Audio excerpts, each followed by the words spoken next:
tanan grade 2 students and parents and everyone who's watching my video, most especially to my grade 2 class A students. Hello, I am teacher Lara. Ug karon nga video akong i-lecture sa inyo ha, ipasabot unsay mga angay natong matun-an sa MTB MLE Module 3. Og kini mahitungod sa paggamit sa mga pulungan sa pahayag. Unsa man ang pulungan? Okay, ang pulungan mga pungan or mga noun or they are called in English. So later on we will discuss about it. Okay? But before we'll proceed, let us first review unsay atong natun-an sa module 2 sa MTB. And it's all about pagbasa sa multisyllabic nga pulong. Atong module 2 nakahimo ta sa paglitok sa duha o mas daghan pa nga mga silaba. Okay, so ang silaba pamaagi sa paglitok sa pulong sama sa bata. Di ba kaduha nimo siya gilitok? Bata. So, imo gyapon siyang ma-count kung pila na kasilaba through clapping. Bata. Duha. Ba og ta. Duha siya kasilaba. Mailhan nimo ang pangaporma sa silaba nga naa sa mga pulong. Nahibaluan pud nato adtong niaging module nga pila ka silaba ang usa ka pulong og unsaon pagbahin sa silaba sa usa ka pulong. Dili pwede nga bisag kuan lang basta-basta lang ang atong pagbahin sa silaba. Di pwede masayop. Halimbawa, mingon ta karon og natulog. Natulog, di ba katulo? Dabi pagbahin nimo karon ning kag nat ul og so tan-awa giunsa na siya. Natulog ang natulog. 3 lagi, pero mali man ang pagkabahin. Natulog. Dapat na. So, kani siya wrong. Dapat na tulog. Na tulog. Mao na ang sakto nga pagkabahin. Yes! So, kabalo na mo ana, di ba? This is just a review. Now, we are ready for this module's objective. Mga angay na tong katunan o mahibawan o matun-an. Tan-awa ang imong palibot. Kinsa imong nakita? Kita ba nimo imong mama, imong papa, imong manghod? Unsa usab ang mga butang nga anaa? Kung nakakita kog earring. Gitar. Naa ka ba nakita nga mga tanom? Oh, naa. Mga hayop, nara si Garfield. Unsa imong ikasulti sa matag isa kanila? Atong katunan karon ang pagbuhat sa mga pahayag gamit ang pulungan o noun. So tanan nga makita nato sa palibot, noun nga mga butang, gitawag na siya og noun, mga pulungan. Okay? So, tan-awa ang imong palibot, ang imong pamilya, mga butang nga makita nimo, mga hayop, ug ingon man ang sa mga lugar nga imong naadtuan o nabisitahan. Unsa ang may istorya nimo niining tanan? So, kada butang na ingalan. Diba? Sama sa moingon ta og ballpen. Sama sa moingon ta og dulaan. Sama sa moingon ta og stuffed toy. Sama sa moingon ta og biscuit. 'Di ba? Sa mga butang na ay ngalan. Mao na siya ang mga pangalan sa mga butang, ngalan sa tawo, ngalan sa lugar, ngalan sa mga panghitabo, gitawag na siya og pulungan. O sa English, noun. Okay. Unsa nga mga nindot nga butang makita sa imong palibot. Ako nang gipakita sa inyo ha, ako'y gitar. Unsa usab ang ngalan sa imong mama? Sa imong papa? Unsa pod ang ngalan sa imong mga amigo, classmate, teacher? Teacher Lara. Unsa nga mga lugar nga imong nadtuan? Takadto na ka sa, of course, sa Taguluan. Taga Taguluan man ta. Takadto na ba kag Manila, Cebu o uban pa? Unsa ang pulungan o noun? Ang pulungan o noun ngalan sa tawo. Ngalan sa tawo. Ang pulungan ngalan sa tawo. Okay. Troho ni teacher ha. Unsay meaning sa pulungan. Ngalan sa tawo. Tanan klase ngalan sa tawo. Mama, papa, Lara, Jane, Jack, o tanan tao. Tom, JJ, okay, sa tanan tao. Noun na siya. Tao, hayop, iring, iro, ilaga, sa panadiya. Lugar, Taguluan, Cagayan, Camiguin, tanan. Butang, tanan klase sa butang. Computer, headset, mouse, keyboard, tanan.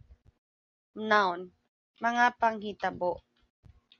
Christmas, New Year, pista. Mo na siya, ngalan sa panghitabo. Mga noun na siya. Ngalan sa mga buwan, September, Oktubre, Domingo, Lunes, kana siya, noun na siya. Yes. So, sabot noun say noun. Now, ang pulungan, naara dire. Ang pulungan, ngalan sa tao, sama sa nena, nanay, maestra, Rico. Butang, buwak, sapatos, baso, Adidas. Lugar, probensya, bukid, hardin, Camiguin. Hayop, iro, kanding, baka, Blackie. Okay. So, mutubag ang pulungan o noun sa mga pangutana nga kinsa. Kung manginggi kag kinsay mong mama, ang tubag ana noun. Kay kini nangutana sa ngalan sa tawo. So, mutubag kini sa pangutana nga kinsa. Noun ang answer na kinsay mong mama, akong mama kay si Lara. Lara, ngalan na sa tawo, pulungan. Kung ngalan sa butang, mutubag sa pangutanang unsa. Unsa imong sudan ganina? May kag isda, unsay imong gikaon ganina? May kag apple. So, may kag naapay pakita diri. Sama ni mga butang. Kotse, auto, bola, na siya mga unsa. Asa, kung ngalan sa lugar, mutubag sa pangutana nga asa. Asa ka, nag-eskwela. Sa Taguluan Central School, o ngalan na sa lugar, pulungan na siya. Ngalan sa hayop, mutubag sa pangutana nga unsa. Unsa imong alaga nga hayop ka nga iro. So atong basahon ang mubo nga istorya bahin sa kabatang masinabtanon. Mao na ang title. Okay? So atong basahon. Katulog na Curvy. Gibadlong siya sa iyang mama. Isa ka gabi si Curvy na matikdan sa iyang mama nga wala pa natulog, nagsigi og lihok sa iyang kama. Sigig lihok-lihok. Pagkabuntag ni ana, wala ni bakod si Curvy. Gitawag siya apan wala ni gawa sa kwarto. Unsay nahitabo nimo? Nangutana ang ate. Ningon si Lorna nga, dili na daw madayon ako birthday sa pagkaligo sa dagat. Dong, tan-awang balita sa TV. Ngano naghilak ang babayi, diha paminawa siya.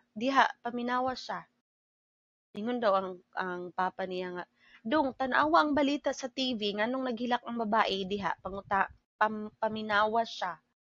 Ingon ang papa.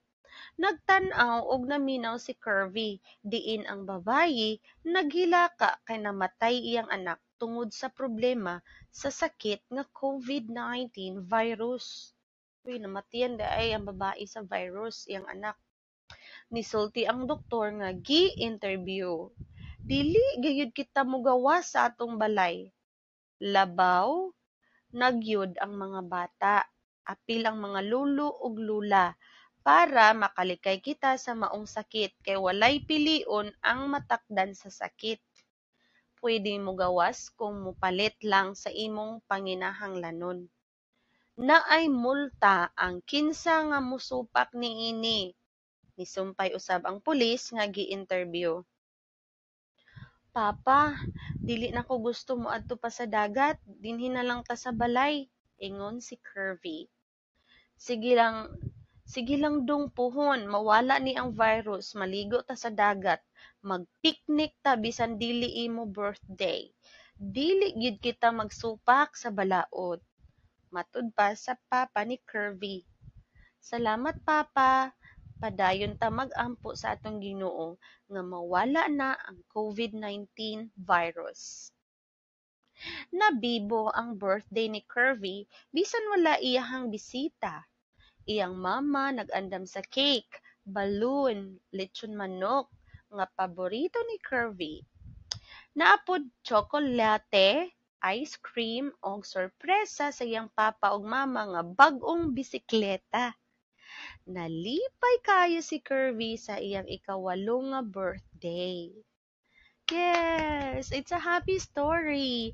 Busa di si Kirby, dili ganahan, mura siyag sad. Kay dili daw madayon iyang gusto sa iyang birthday nga mga ligog dagat. Pero gipasabot siya sa iyang papa nga dili safe nga manggawa sa balay tungod sa COVID-19. Dali ta matakdan kung magawas-gawas. Now, atong tubagon ang mga pangutana. Kinsa ang nagselebrar sa iyang birthday o adlaw nga natawhan? Si Kirby. Asa siya gusto magselebrar sa iyang adlaw natawhan? Sa dagat. Ba? Kinsa ang nitabang sa mga tao sa pag-ayo sa mga biktima sa COVID-19 virus? Mga doktor. Kinsa ang nagbantay usab nga mapatuman ang mga balaod para dili mudaghan ang biktima sa virus? Mga pulis. Ihatag ang ngalan sa mga butang nga giandam sa iyang birthday. Naay cake, naay balloon, ice cream, chocolate,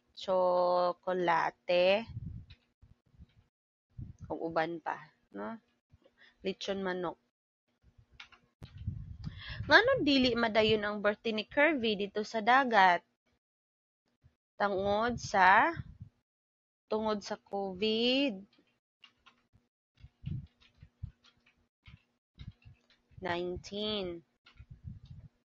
Ngano nalipay raman si Kirby sa iyang birthday? Kay naa siya'y bisikleta. Naa siya'y celebration bisang naay COVID. I-celebrate gyapon sa iyang family, balag sila-sila lang. Walay mga laing bisita. Kung ikaw si Kirby, sundon ba nimo ang istorya o tambag sa imong papa? Oo or dili, o nga naman? Yes, tama. Ato yung sundon ang tambag or istorya sa atong papa or mama. Kay kana para man sa atong kaayuhan. Dili man gusto ang atong mama ug papa nga matakdan ta sa virus. Kay kung ma-ospital simba ko, walay mama ug papa pwede mo duol sa imo. So, munang proteksyonan gyud ka sa imong mama ug papa. So, katong mga tubag natong tanan, mga pulungan to siya. Ang pulungan o noun, mga ngalan sa tao, ngalan sa lugar, ngalan sa mga butang, ngalan sa mga hayop, ngalan sa mga panghitabo sama sa birthday.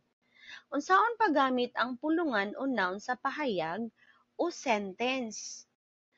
Pulungan o noun ang tawag sa ngalan sa tawo, butang, lugar o hayop. Ang pulungan o noun gamito nato isip atong gihisgutan diha sa atong pahayag. So unsa man pod ang pahayag o sentence? Pahayag ang tawag sa hanay sa mga pulong nga nagpahayag sa kompleto o makahuluganon nga hunahuna o ideya. Ang pahayag kinahanglan magsugod sa dako nga letra ug magtapos sa tuldok. So therefore, magamit nato makompleto ang atong pahayag or sentence with the use of nouns or pulungan. So ang sentence o pahayag, it is a group of words, Sentence is a group of words that expresses a complete thought. So ang sentence or pahayag, grupo sa mga pulong nga nagihanay og ayo gi-arrange para maka-express og kompleto nga thought, kompleto nga ideya. Like for example, ang bata naghilak. So that is a pahayag or sentence. So naan diha ang atong pulungan nga bata, ngalan mo na sa tawo. Pero matawag ba nato og pahayag or sentence kining usa ka, okay, group of words ra? Kung ka group of words tanan lugar, what if inani lang siya? Ang bata. Sentence ba ni? Dili siya sentence. Kay wala man siya naghatag og sakto, kompleto og makahulugan nga huna-huna. Unsay ang bata? Unsang bata? Unsay gibuhat sa bata? So kulangan siya. So dapat ang bata naghilak. Okay. So giingon dire nga gamito natog sakto nga pamaagi ang pulungan para sa atong pahayag. Example, ang kuan daw kuno ang first letter or una nga letra sa atong pahayag nagsugod sa dako nga letter, big letter, ug nag-end sa punctuation mark nga period. So depende kung nangutana, so question mark. Kung na kurat, exclamation point. Yes. And pananglitan, pulungan, tao, tatay. Nagtrabaho si tatay sa bukid. 'Di ba? Big letter ang N. Kay first word sa sentence must start with a capital letter. Dayon must end with a punctuation mark. A sentence is not a sentence. It is not a correct sentence if walay punctuation mark at the end. Kailangan period, question mark, or exclamation point. Kung ang pulungan nga butang sama sa balay, dako ang balay ni Liza. So balay is a pulungan nga butang. Pulungan nga lugar o lasang, example, sa lasang makita ang nagkalain-lain nga ihalas nga tanom. So lasang. So nang ihalas nga tanom, mga wildflowers. Kana dito ra sa forest makita. Pulungan nga hayop, example baka, pahayag, daghan og binuhi nga baka akong lolo. So ang pulungan ngalan sa tawo, butang, lugar, hayop, motubag usab kini sa mga pangutana nga unsa, kinsa, asa. Okay.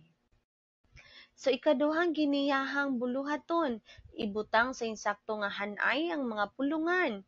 Kopyaha kini og isulat sa sulod sa kahon ang imong mga tubag. Buhata kini sa imong kwaderno. Halimbawa, Rodrigo Duterte, atong president, unsa na siya? Tawo, butang, lugar, hayop. Siyempre, tawo. So ibutang nimo siya sa tawo. Rodrigo Duterte. Baka, asa man siya? Sa butang, tao, lugar, hayop. Yes, sa hayop. Tanong mo siya, baka. Dagan, unsa man ang dagan? Tawo, butang, lugar, hayop. Wala. Ang dagan, dili na siya pulungan, kundi pulong lihok na siya, or verb. It talks about action. So, dagan is not a noun. Telepono, tao, butang, lugar, hayop. Yes, butang. So, ato siyang ibutang dire. Telepono. Telepono. Og, uban pa. Kamigin. Diya siya sa lugar. Okay. So, that's it, mga bata. So, atong hinumduman ha. Unsa gani ang pulungan? Ang pulungan o noun ngalan sa tawo, ngalan sa butang, lugar ug mga hayop. Ang pulungan o noun gamito nato isip mao atong gihisgutan diha sa atong pahayag or sentence. Kung ngalan sa tawo ang gihisgutan, mutubag kini sa pangutana nga kinsa. Kung ngalan sa butang ang gihisgutan, mutubag kini sa pangutana nga unsa. Kung ngalan sa lugar, mutubag kini sa pangutana nga asa. O kung ngalan sa hayop ang gihisgutan, mutubag kini sa pangutana nga unsa. O hinumduman nga kung magsulat ta kita og sentence or pahayag, gamito nato sa sakto nga capitalization pagdako sa letter o punctuation marks mag-end. Diri paborito nako ang manok. Paborito na kong kaunon ang manok. So, manok, mauman na siya ngalan na sa hayop. So, muna imong pulungan. So, ang imuhang pahayag na dapat ang first word niya, ang first letter must start with a big letter, capital, and then should end with a punctuation mark. Pwede period, pwede question mark kung nangutana ka, or kung nakurat ka, nag-express ka og strong feeling, then you use exclamation point. So that's all for this video for Module 3. I know that it will be easier for you to answer the rest of the pages. But if naamoy mga pangutana, naamoy mga pulong nga dili masabtan, you can ask help from your parents, from your ate, or of course, kang teacher, dili magduha-duha og panghayo og tabang kang maestra. Manawag, mag-text or mag-message. Ma'am, tabangi ko kay wa ko kasabot ani. Si teacher malipay og dako para tabangan ka. Okay, so that's all. See you sa sunod nga video sa MTB MLE Module 4. Enjoy, have fun learning. Answer your modules. Bye-bye.